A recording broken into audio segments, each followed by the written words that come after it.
Good morning, welcome to my channel Prakash Sanan. गृह जिला में पद खाली हैं, फिर भी कोसों दूर तैनात कर दिए 6000 गेस्ट टीचर। आइए मुख्य खबर जानेंगे। नियुक्ति के बाद नहीं हुए तबादले, लंबे समय से कर रहे आंदोलन। अमर उजाला ब्यूरो। चंडीगढ़ हरियाणा के सरकारी स्कूल में कार्यरत 6000 गेस्ट टीचरों को गृह जिले में पद खाली होने के बावजूद भी कोसों दूर नौकरी कर रहे हैं। नियुक्ति के बाद भी गृह जिले में इनके तबादले नहीं किए गए और भविष्य में भी इनके घर के पास की तैनाती संभावना नहीं दिखाई दे रही है। इस तरह से आपको बता देते हैं, सरकारें कहीं ना कहीं अतिथि शिक्षकों का शोषण कर रही हैं और इस बात की पुष्टि होती है कि जिस अतिथि शिक्षक को सैलरी कम दी जाती है उसको इतनी अपने घर से स्कूल की दूरी दी जाती है कि उसका जो खर्च है आधे से ज़्यादा ही उसका खर्च हो जाता है। अतिथि शिक्षकों का इस तरह से खर्च भी नहीं चल पाता है। आखिर ये समझ में नहीं आता कि सरकारें कर क्या रही हैं। लंबे समय से गेस्ट टीचर के तबादले सहित अन्य मांगों को लेकर आंदोलन करते आ रहे अतिथि शिक्षक और गेस्ट टीचरों ने शनिवार को प्रदेश पक्ष के विपक्ष के विधायकों को महिला शिक्षकों के खून से लिखे हुए मांग पत्र शुरू कर दिए हैं और रविवार को भी यह प्रक्रम जारी रहा। सोमवार में सीएम के लिए भी आवेदन लिखा जा चुका है। आपको बता देते हैं कि ये बीते 8 सितंबर की मानी गई सेवा के नियम पक्के शिक्षकों के समान सैलरी देने का वादा किया गया था, किंतु सरकारों के कोई भरोसे न चलते हुए आखिर सरकार गेस्ट टीचर और अतिथि शिक्षकों के साथ क्या करना चाहती है इसके विषय में कुछ नहीं कह सकते। सरकारों ने तो सिर्फ अतिथि शिक्षक और गेस्ट टीचरों को अपना गुलाम बना लिया है। यानी कि कह सकते हैं कि पहले हमारा देश गुलाम था, पहले और आज में कोई अंतर नहीं है। पहले लोगों के लिए डंडों से या बंदूकों से डराया धमकाया जाता था, उसी तरह से आज भी लोगों को मानसिक रूप से प्रताड़ना की कर रही है सरकार। इस तरह विधायकों को खून से लिखे मांग पत्र शनिवार को सौंपने शुरू किए गए थे। लाभ को लेकर नियमितीकरण का मूल वेतन की मांग शामिल की गई। साथ ही आपको बता देते हैं कि जुलाई से लाभान्वित 3% डीए देने का भी आग्रह किया गया। हरियाणा अतिथि शिक्षक अध्यापक संघर्ष समिति के राज्य प्रधान मैना यादव और महासचिव पारस शर्मा ने बताया है कि नियुक्ति के बाद अब 254 पद अतिथि शिक्षक अध्यापकों को की जा चुकी हैं। इसके बाद भी सरकार ने उनके परिवारों को एक्स ग्रेशिया तक एक लाभ भी नहीं दिया। नियमित शिक्षकों की तर्ज पर राशि मिलती तो उनके परिवार का गुजर बसारा आसानी से चल सकता था, किंतु बता देते हैं कि नियमित शिक्षकों के समान ना ही सुविधा दी गई हैं और ना ही उनको कोई आश्वासन। इस तरह से यदि बात करें तो कि सरकारों ने सिर्फ अतिथि शिक्षकों के ऊपर एक बोझ सा लाद दिया है। भाई, आप लोगों को ठेके पे रखा गया है, आपको पढ़ाना है, आपको कॉपी चेक करना है, आपको सारे काम करने हैं। यहाँ तक कि कोविड-19 में और चुनाव में अतिथि शिक्षकों की ड्यूटी भी लगा दी जाती है। मैंने आपके लिए पिछली वीडियो में आपको बताया था पूरी लिस्ट सहित। आपको यकीन नहीं है तो 11/12/2021 की वीडियो आप सर्च करके देख सकते हैं। आपको यह मांगे समिति के उप प्रधान प्रदीप बताया है कि अब बार मांगों को पूरा मांग पत्र जारी होने में लड़ाई थमेगी। सेवा नियम से आपको बता देते हैं, स्कूल शिक्षा विभाग देरी कर रहा है। उन्हें एनपीएस और अर्जित अवकाश, महिला शिक्षकों को चाइल्ड केयर लीव, पुरुषों को 20 आकस्मिक अवकाश के लिए एगोशिया राशि, सेवानिवृत्ति पर और ग्रेच्युटी, विकलांग अध्यापकों को भत्ता, क्रोनिक बीमारियों से ग्रसित शिक्षकों के लिए मैक्चुअल तबादले का प्रावधान किया जाए और गृह जिलों में समायोजित कर उन्हें वरिष्ठता के आधार पर स्कूल प्रभारी बनाया जाए। वहीं आपको बता देते हैं कि सरकार उनकी मांगों को नहीं मान रही है और कोई बदलाव भी नहीं कर रही है। इस तरह से आपको ऐसा ही सुनने में आया है। मध्य प्रदेश में शिक्षकों की भर्ती को शुभ सौहार्द के बीच अतिथि शिक्षकों को दर्द। हमने सालों पढ़ाया और नियुक्ति की बारी आई तो रिजल्ट को रिजेक्ट कर दिया गया। आइए सुनाते हैं कुछ मध्य प्रदेश की आप बीती और हम बीती।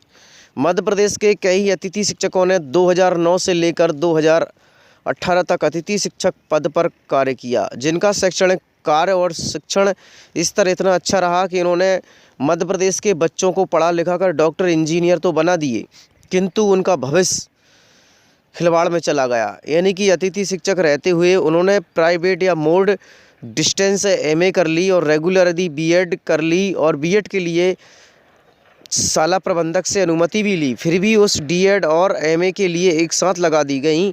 इस तरह से उनकी परीक्षा को रिजेक्ट मान लिया गया और अतिथि शिक्षक बनने पर उनको स्कूलों से बाहर कर दिया गया।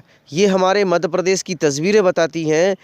एक तरफ के मध्य प्रदेश के अतिथि शिक्षक नियमित हैं, तो जब नियमित है तो उनको नियमित के हिसाब से उनको वेतन मिलना चाहिए, लेकिन नहीं, जुलाई में भर्ती करते हैं और जनवरी यानी कि मार्च में हटा दिया जाता है।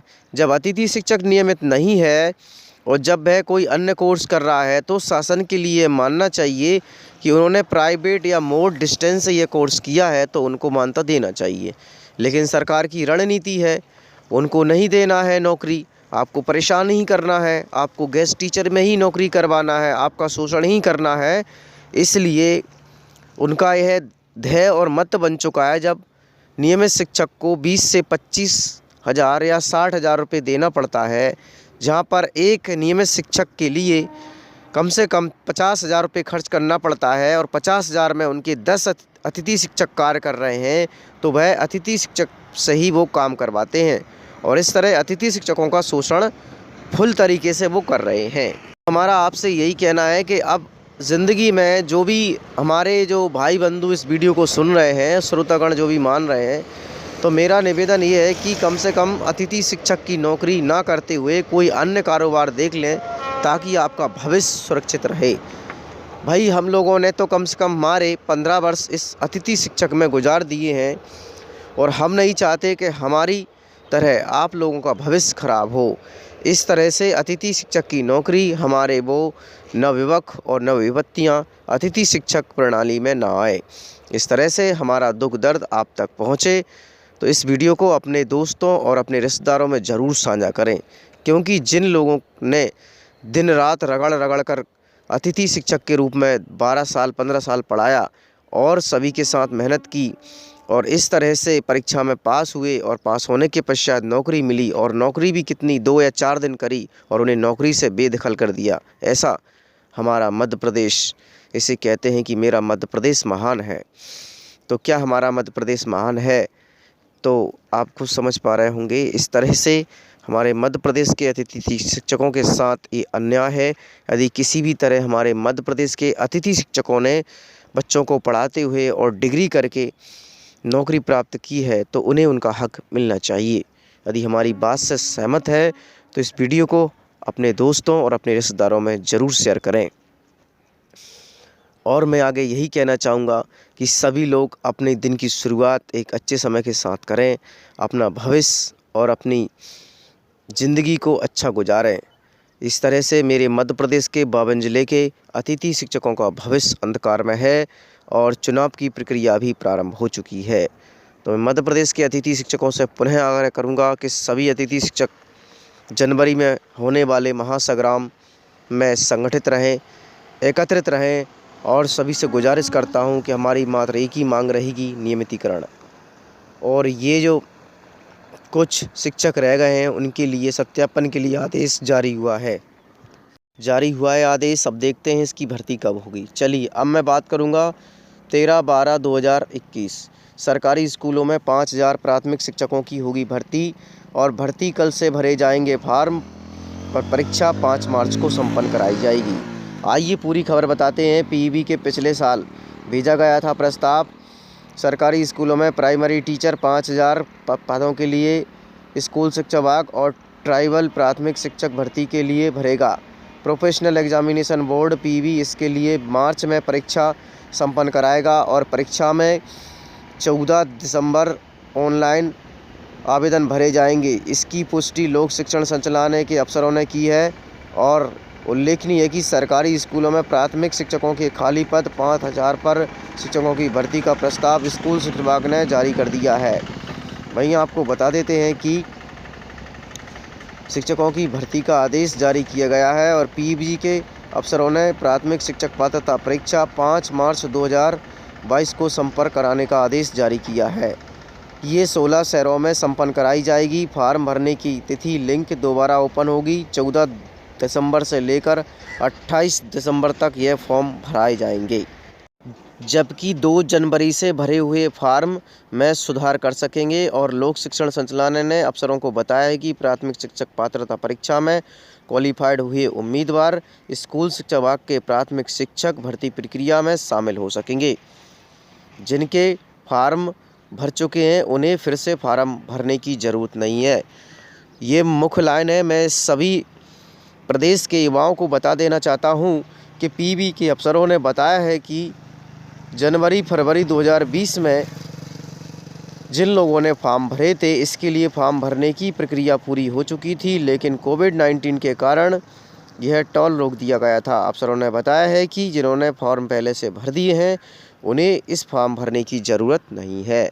और मैं सभी को एक बार पुनः बताना चाहूँगा कि ट्राइबल के अभी पद शो नहीं किए गए हैं। स्कूल शिक्षा विभाग 5000 पदों पर भर्ती करेगा।